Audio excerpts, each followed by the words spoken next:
जनता सरकार मोर्चे के संस्थापक सदस्य देवेंद्र बल्हारा निडर मीडिया से रूबरू हुए। उन्होंने बताया कि देश में दो तरह की करेंसी चल रही है। बैंकों की 90% बैलेंस शीट में लोन का जिक्र नहीं है, हवा में नोट छापकर लोन दे रहे हैं। उन्होंने मांग की है कि आम जनता के साथ केंद्र सरकार लूट करना बंद करे, अन्यथा देश में बड़ा आंदोलन हो सकता है।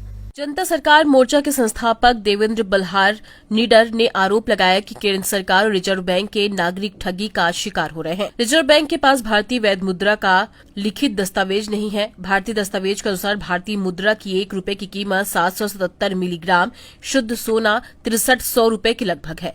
इधर पूरे मध्य प्रदेश के सभी कलेक्टरों से हमारे आवेदनों का जवाब मांगा है। अगर हम गलत होंगे तो हम कर्जदारों का कर्ज हम भरेंगे।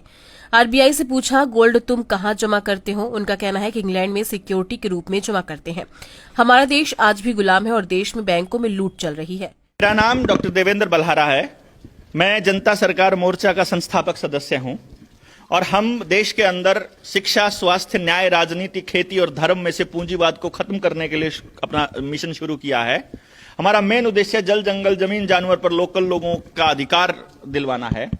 इसी क्रम में शिक्षा के इस मुहिम को आगे बढ़ाते हुए जब हमें बैंकों की कारगुजारी और उनकी ठगी का पता चला तो हमने आरबीआई से आरटीआई डाल करके, वित्त मंत्रालय से और भारत सरकार से आरटीआई डाल करके सवाल पूछे कि आप जो हमको कर्जे में रुपया दे रहे हो, क्या ये असली है?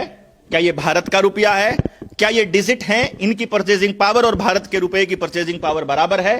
यदि ये बराबर नहीं है तो देश के लोगों के साथ ठगी हुई है, उनकी नीलामी रुकनी चाहिए इस ठगी के नाम पर। और यदि ये बराबर है तो आप हमें कृपया लिख करके दे दीजिए। दुर्भाग्य की बात यह है कि पता नहीं किस दबाव में आकर के प्रशासन, एडीसी, एसडीएम, तहसीलदार आदेश जारी कर रहे हैं लोगों की जमीनों की कुर्की के और उनकी नीलामी के।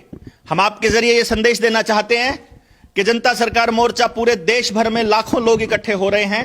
किसान की कर्ज मुक्ति का आंदोलन लेकर के चला हुआ है। यदि आप लोगों ने विधि पूर्वक सही से जवाब नहीं दिया तो बड़ा आंदोलन होगा और जितनी सरकारें होंगी सब गिर जाएंगी। उन्होंने मांग की कि आम जनता के साथ केंद्र सरकार लूट करना बंद करे, अन्यथा देश में बड़ा आंदोलन हो सकता है। EMT news, Bhopal.